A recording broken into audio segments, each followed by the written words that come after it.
Hi friends, in our last session we have completed with clutches. In today's session we are going to start with brakes and its types.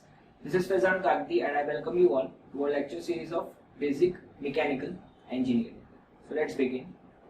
First of all, defining brakes. So we know that brake is a mechanical device which is going to provide a frictional resistance to a moving machine member in order to retard its motion or to stop the automobile.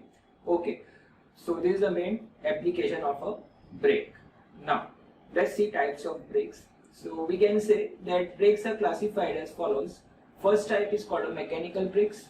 Under mechanical brakes comes block brake. Second is a bend brake. Third one, internal expanding shoe brake. And fourth one is a disc brake. Okay. Second type of brake is a electrical brakes. Third type is hydraulic brakes. Now let us see our first type of a brake, that is within a mechanical brake we are going to study single shoe brake. So as you can see the diagram, two diagrams are shown, in which first diagram it is showing brake not in action, and in second diagram we can say brake in action. Now let us understand its construction. So as you can see that to a fulcrum a lever is connected and a shoe is connected with a lever. Okay. Now, within a shoe, we would say we have provided a friction lining or a friction material is provided.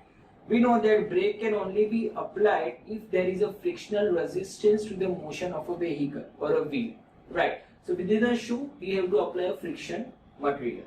Now, when we are going to exert a force on a lever in a downward direction, which is shown in a second diagram, so we would say the shoe will come in contact with the brake wheel. And finally, due to a frictional resistance provided, a retardation of a wheel will take place and finally it will stop. So second diagram represents braking action. So working is very simple and it is quite predictable. Now let us see the application of this brake. This brake is used in railway trains, then after tram cars. Tram cars is a type of a trolley. You would have seen a small car running on a rails, right? By the up and downward motion. So that car is called a train cars. And within a train cars and a railway trains, we are using a single shoe brake. Now based on an application, we are classifying it as a mechanical brake. And within a same brake, we can also use a pneumatic that is compressed air to exert a force. Then such brake will become a pneumatic brake. Okay. And if we use a oil to exert a force, then such brake will become hydraulic shoe brake. Okay, so based on an application we would say we have classified brakes as a mechanical brakes, pneumatic brakes and hydraulic brakes. Let's see further. So as you can see, it is written, it consists of a block or a shoe which is pressed against the rim of a revolving brake wheel. The friction resistance between a block and a wheel causes a braking force to act on a wheel, resulting in the rotational speed of a wheel to be reduced. This brake is used in railway trains and tram cars. The trolley brake is an example of a block brake. Now let us see the next type of a brake, that is called a double block or shoe brake. Now why double block? So over here we can clearly see that two shoes are used on either side of a brake wheel, as you can see. Now let us understand its construction. So in this type of a brake, the bottom portion represents a fulcrum portion. So there are two fulcrums. Let us say first is O1 fulcrum, second one is O2 fulcrum. Now there are two vertical arms which you can see. Each vertical arm is connected with a fulcrum. So fulcrum 1, that is O1, is connected with first vertical arm. Fulcrum 2, that is O2, is connected with another vertical arm. Okay. Now to this vertical arm we have attached the brake shoe. Okay, on either side of this brake wheel, as you can see. Okay. Now on the top side you can see there is a bell crank lever. So basically that is a lever on which force will be exerted. And outside one vertical arm there is a spring provided. Now this spring is an expansion spring, which means in normal case it is going to exert a force away from a center. Now since this spring is provided outside the vertical arm, so what is going to happen in this brake is that in normal condition, due to spring force, the brake shoe will remain in contact with the brake wheel, which means brake will be in engaged position, okay, due to spring force when no force is exerted. And when a force is exerted on a lever, both the brake shoes will be disconnected, that is disengaged from a brake wheel, and spring will get compressed, and both the vertical arm will get slanted with respect to the fulcrum in this form. Okay, so remember, in this case, this is an application of a brake in electric cranes, which is totally reverse. In normal condition, we know that when a force is exerted, brake comes in engagement, that is brake is applied. In this case, this is a reverse, exceptional case, in which when we apply a force on a lever, the brake will be disengaged. Okay, so this is a case of an electric crane in which we require to rotate our drum, whereas in normal condition, a drum is not required to be rotated. Okay, so in that case, when force is not exerted, both the brake wheels will be in contact. And again, there is another example of a double shoe brake in which we are using it in a bicycles. So that is a case in which we are exerting a force on a lever, and because of a force exertion, both the shoes come in contact with the wheel and frictional resistance is provided and brake is applied. Whereas in this case, remember, due to application of force, what is happening? Brake is going to be disengaged, that is, shoe will move away from a center. Okay, so I have written over here, you can see it consists of two brake blocks or shoes at opposite ends of a wheel. This shoe applies force to both the sides of a wheel and reduces the unbalanced force on a shaft. When force is applied onto a bell crank lever, the spring is compressed and a brake is released. This brake is used in electric cranes. The bicycle brake is an example of a double block brake. Now next type of brake which we need to see is a band brake.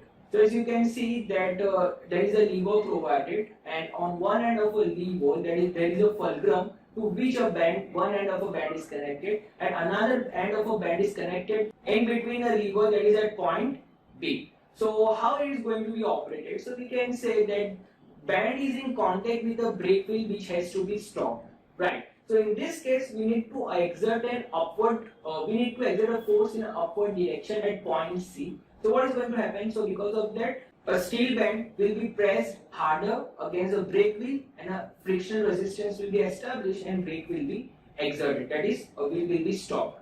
Okay, so this is a case of a band brake. So let us see. In this, it consists of a flexible steel band lined with a friction material which reacts to a brake drum.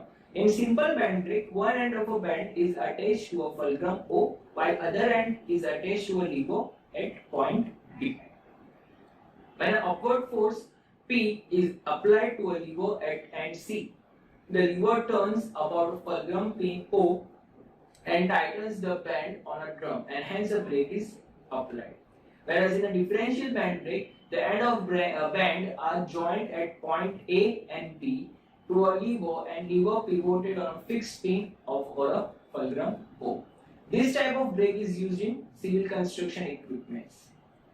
The rope brake is an example of a band brake. Now let us see our next type of a brake, that is called an internal expanding shoe brake. Now this diagram represents that brake is not in action. Let us understand its construction and working. So you can see a wheel is shown on an outer surface which is called a brake drum. Okay. Now inside surface, as you can see, there are two shoes provided, shoe 1 and shoe 2, which are connected to a fulcrum provided at the bottom. Let's say that shoe 1 is connected to a fulcrum O1 and shoe 2 is connected to a fulcrum O2. Now on our top side, as you can see, both the shoes are connected by means of a spring. This spring is going to exert an inward force. That is, an inward spring is used. Even we can say compression spring is used. That is going to exert a force on shoes from both the sides towards the center. Okay. Now on the top side, both the shoes are in contact with a cam, and cam is connected with an operating lever, which means operating lever and cam both are in contact with each other. If we rotate an operating lever, then basically we are going to rotate a cam. And once a cam is rotated, we can say cam is going to exert a force on both the shoes away from a center. Okay. On the outer surface of a shoe, you can see there is a friction leading provided, which is shown by a brown color. So on each shoe, on its outer surface, there is a friction leading provided. Now what is going to happen? So when a friction leading is going to come in contact with the inner surface of a drum, brake drum, then we would say frictional grip will be established and the outer drum will begin to retard. That is, it is going to be stopped.